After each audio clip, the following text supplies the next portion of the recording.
কোথায়? এক হলো পানিহাটির রাঘব ভবনে, যেটা দণ্ড মহোৎসব হয় আমরা জানি, চিরেদধির যে উৎসব, সেটা কোথায় হয়? পানিহাটি। সেই পানিহাটিতে আছে মা রাঘব ভবন, যেখানে আমার চৈতন্য মহাপ্রভু আজও বাধা পড়ে আছে। দ্বিতীয় হলো নবদ্বীপের শ্রীবাস অঙ্গ। তৃতীয় হলো নিত্যানন্দ প্রভুর নর্তন। আর চতুর্থ হলো শচীমায়ের রন্ধন।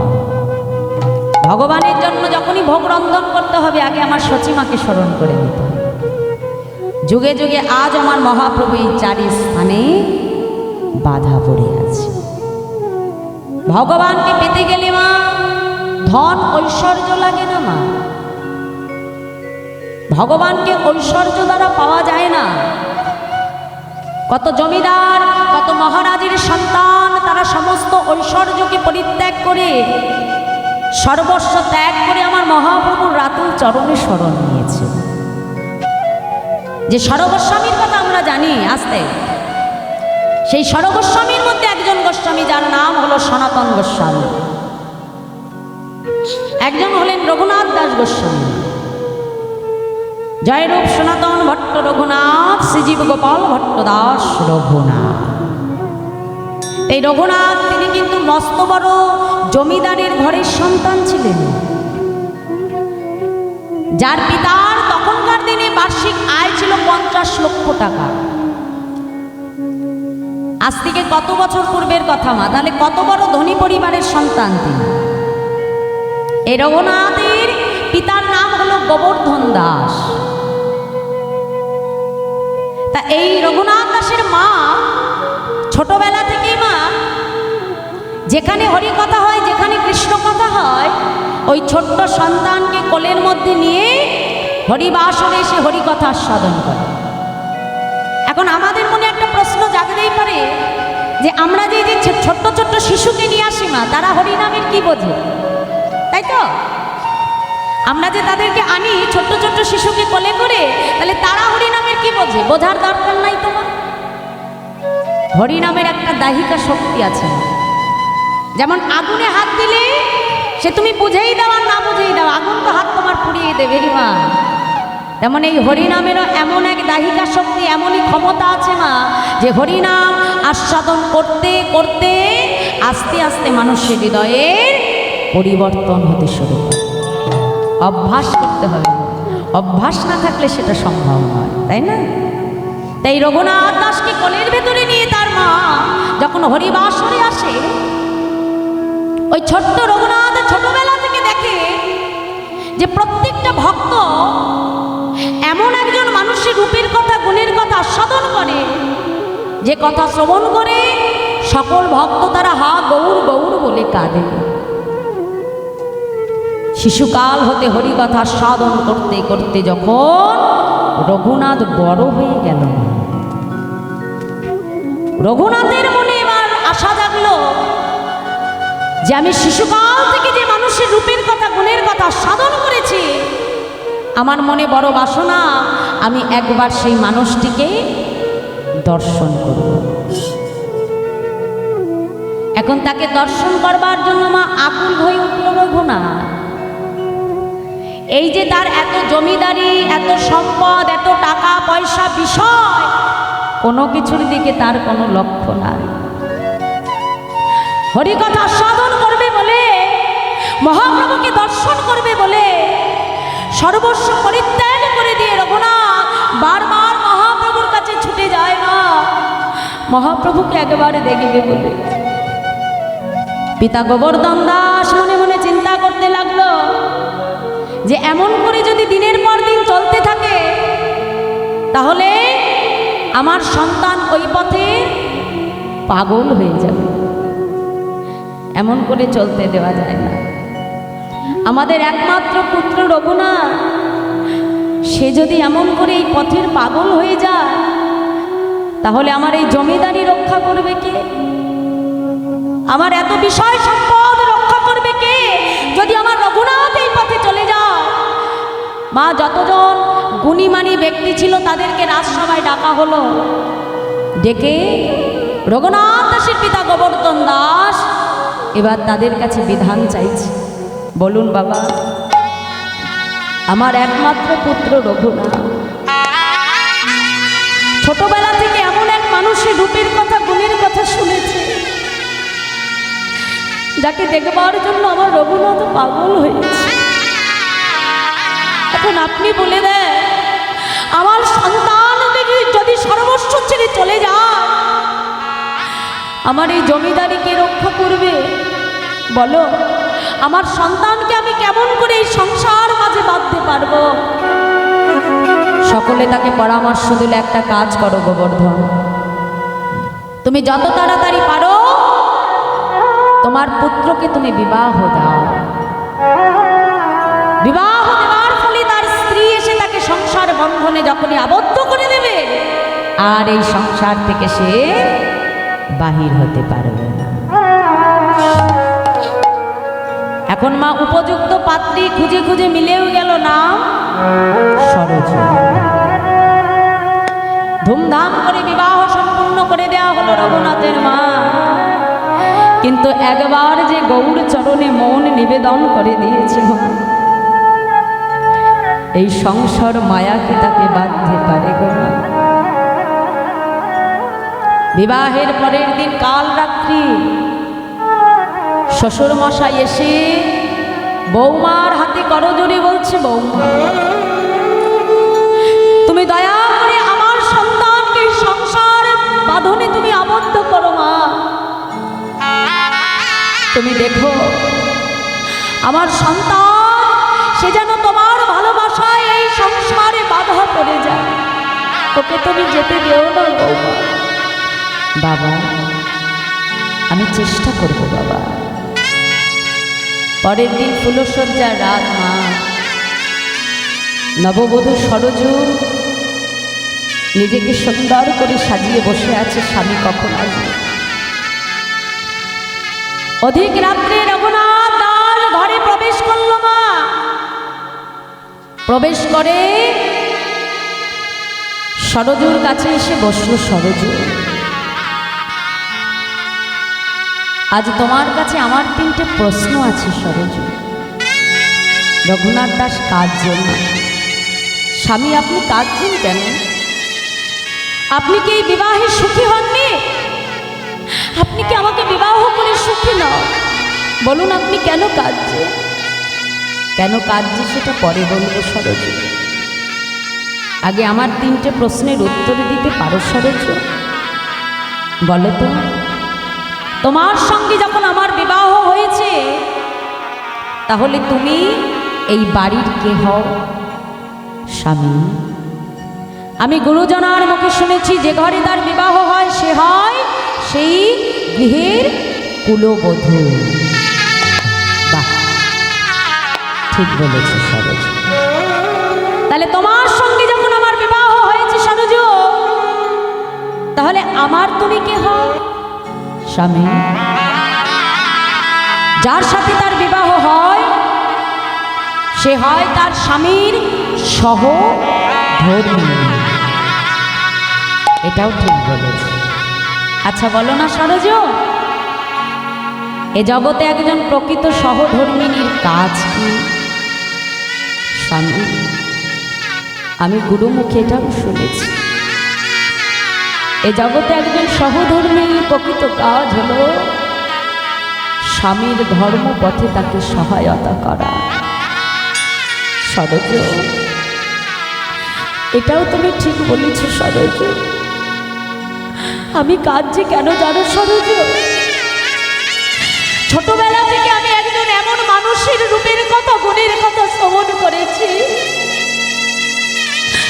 যাকে দেখবার জন্য আমি ব্যাকুল হয়ে বারবার ছুটে গেছি, কিন্তু পিতা আমাকে বারবার ফিরিয়ে এনেছে সরজু। তুমি তো আমার সহধর্মিনী, আজ আমায় একটা কথা দেবে সরজু? আজ আমার ধর্মপথে একটু সহায়তা করবে? বলো, আজ আমাকে একটু ধর্মপথে তুমি সহায়তা করতে পারো সরজু? সরজু মনে মনে চিন্তা করছে, কি স্বামী বলে কি একদিকে বাবা আমাকে কথা দিয়েছে যে তার সন্তানকে সংসারে বাঁধতে হবে, আর এদিকে স্বামী আমাকে বলে তার ধর্মপথে সহায়তা করতে। এখন আমি কি করি, কোন পথে যাই? গুরু বাক্য লঙ্ঘন করলেও স্বামীর বাক্যকে তো লঙ্ঘন করা যায় না। সরজ ছুটে এসে স্বামীর চরণটা জড়িয়ে ধরেছে। স্বামী, বেশ, আজ তবে আমি তোমার ধর্মপথেই সহায়তা করব। বেশ, একটা কাজ করো সরজ, সারা জীবনের মতো আমার হাতটা ধরে আমাকে এই ঘরের বাহির করে দাও। ভেবে দেখেছো মায়েরা, এ জগতে কোনো স্ত্রী যদি তার স্বামীকে ধর্মপথে সাহায্য না করে মা, সে কখনো কিন্তু ধর্মপথে এগিয়ে আসতে পারে না। আজ যদি সরজুর মতো এমন স্ত্রী তার কাছে না থাকতো মা, আজ রঘুনাথ দাসের মতো এমন পরম বৈষ্ণবকে আমরা পেতাম না। এই সমাজ, এই সংসারকে যদি আমাদের সুখের করতে হয়, দেখো আজ আমাদের প্রতিটা মানুষের জীবনে সংসারের কোনো সুখ নাই না। কেন নাই জানো? কারণ আমরা স্বামী স্ত্রী উভয়েই কেউ এই ধর্মপথে না। যদি উভয়েই ধর্মপথে থেকে মা, ভক্তির পথে থেকে যদি আমরা একে অপরকে সহায়তা করি মা, তাহলে আমাদের এই সংসার জীবনটা বড় সুখের হবে, বড় মধুর হবে মা। উভয়কেই উভয়ের জন্য সাহায্য করতে হবে। যদি ভক্তি পথে থেকে সেই সংসারকে গড়ে তুলতে পারো মা, দেখবে সেই সংসার হবে সুখের মা। কিন্তু আমাদের সেটা নয়, আমাদের হচ্ছে সংসারে কামনা বাসনা, চাওয়া পাওয়া। তুমি আমায় দাও তবেই আমি তোমার কাছে থাকব। এই চাওয়া পাওয়ার সংসারের মধ্যে কখনো কোনোদিনও সুখ আসে না।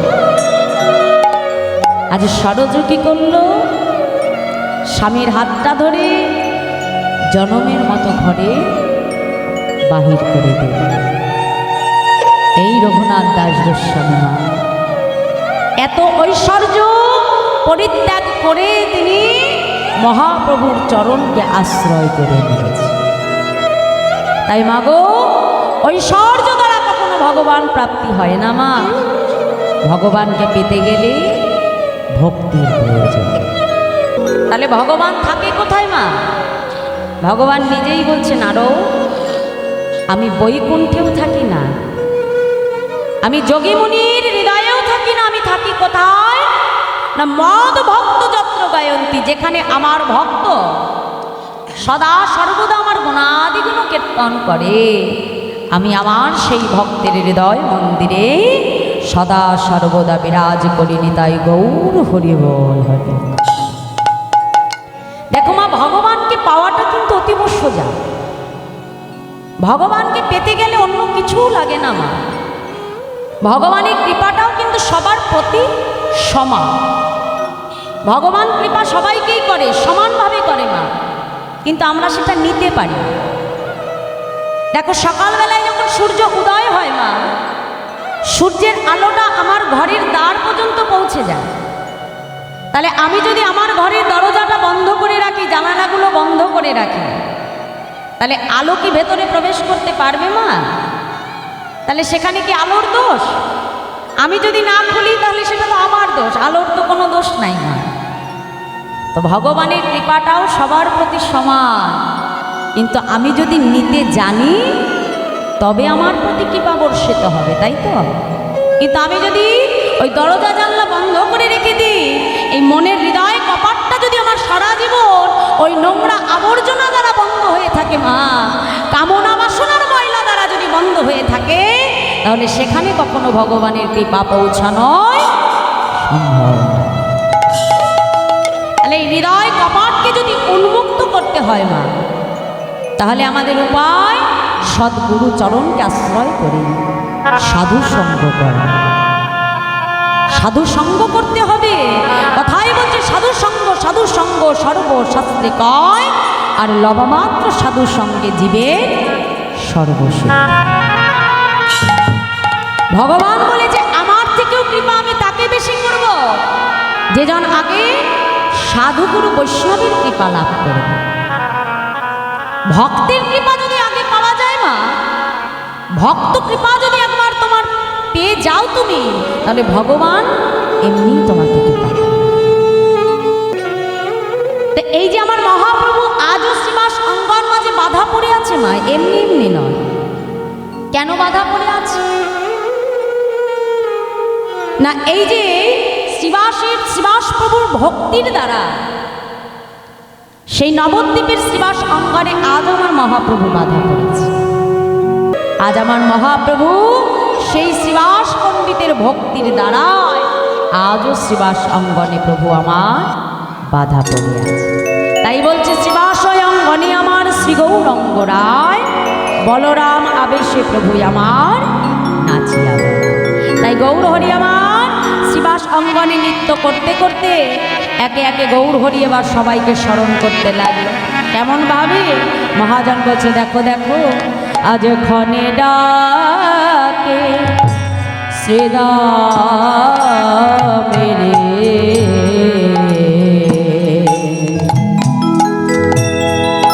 ক্ষণে বসো দা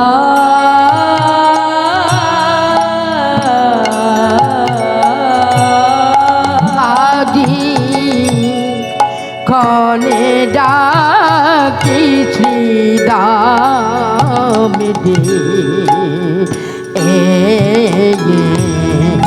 ক্ষণে বসো দাম রে। আবার ক্ষণে ডাকে ভাইয়া কোথায়, আরে ক্ষণে ডাকে ভাইয়া কোথায়, আবার ক্ষণে ডাকে ভাইয়া কোথায়, ক্ষণে ডাকে ভাইয়া কোথায়, দাদা বলো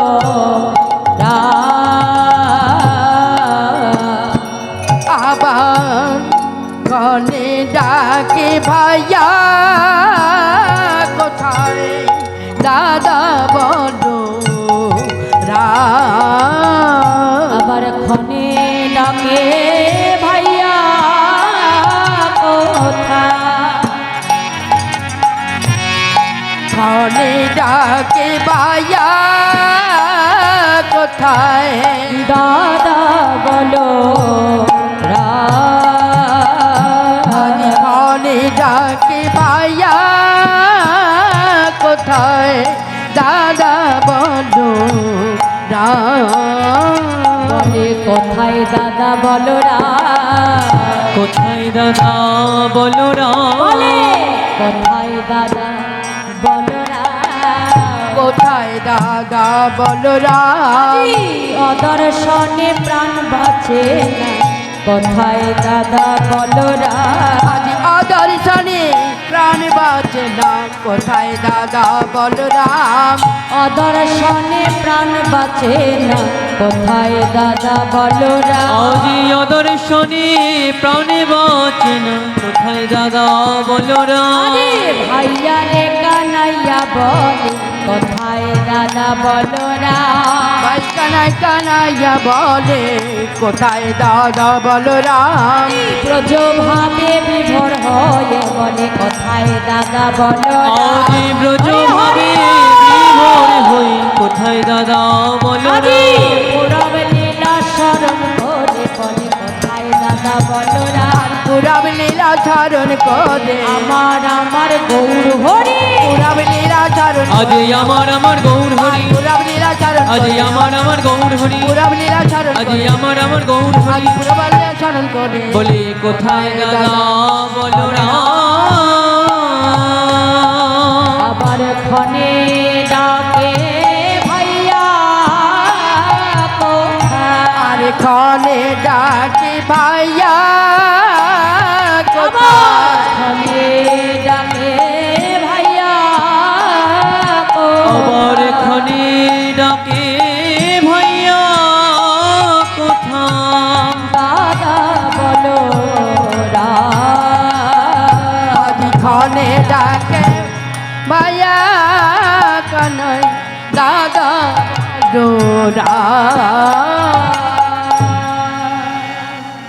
আজ ক্ষণে ডাকে শ্রীদাম এলে ক্ষণে বসুদাম, ক্ষণে ডাকে ভাইয়া কোথায় দাদা বলরাম। তাহলে আজ আমার গৌর হরিমঙ্গ শ্রীবাস অঙ্গনে সবাইকে দেখতে পাচ্ছে, কিন্তু তার দাদা বলরামকে প্রভু কোথাও দেখতে পাচ্ছেন। জয় রাধে।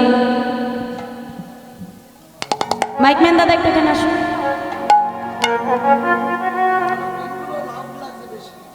মেন ভোকালটা তুলুন।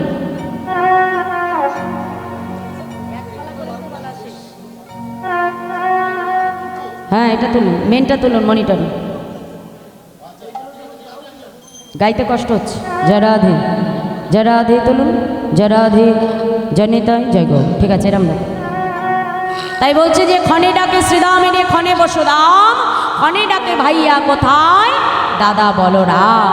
তাই আর পদাবলিতে কলম দিয়ে বলছে দেখো দেখো আজ ধবলি শ্যামলি বলি গোড়ায় আমার করয়ে পুকার। ধবলি শ্যামলি বলি করায়ে পুকার। অজে ধবলি শ্যামলি বলি করয়ে পুকার। ধবলি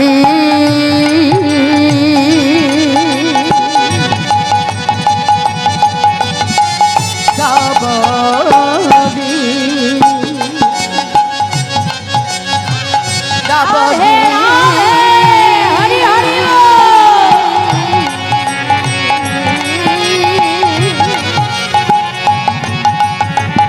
ধবলি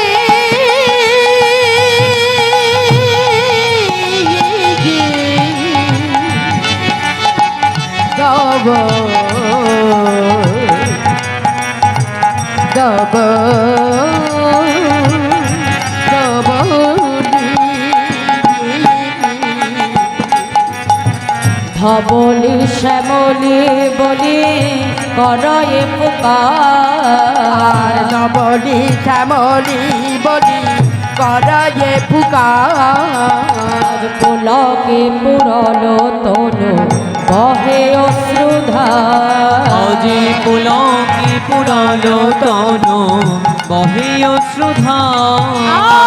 পুলকে পুরলো তনু বহে অশ্রুধার। আর পুলকে পুরালো তনু বহে অশ্রুধার। কালিন্দী যমুনা বলে প্রেম জলে ভাসে।